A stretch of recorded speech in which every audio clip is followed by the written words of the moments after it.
昨呢，有媒体问到外交部长林佳龙，讲若是伊去拄到中国外交部长王毅，伊要安怎做？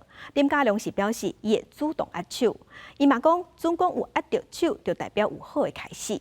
也若即马咱台湾12个友邦的状况，林佳龙是强调讲，目前邦谊拢真稳定。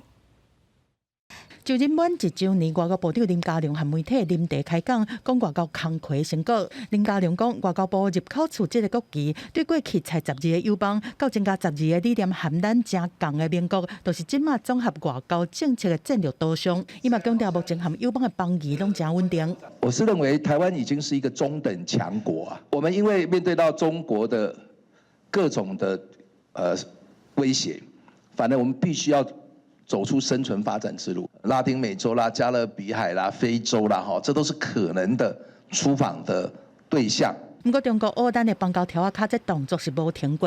外国媒体好奇讲，那林佳龙拄到中国外交部长王毅，第一句话会讲什么？我一定是跟他要握手嘛，那就看他要不要跟我握手啊。先伸出友谊的手，好，那他如果跟我握手，这就会好的开始。曾几何时，台湾这个字变成中共在解释，越解释就越让台湾代表台湾啊。这个就是现在中共没有自信啦，看到台湾就俩拱啊。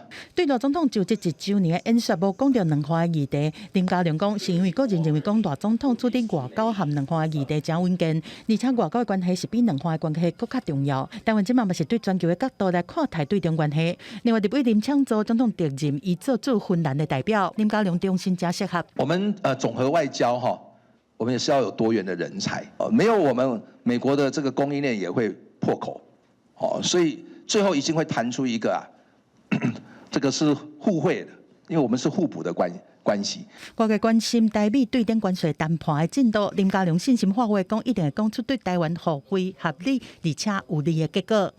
记者综合报道。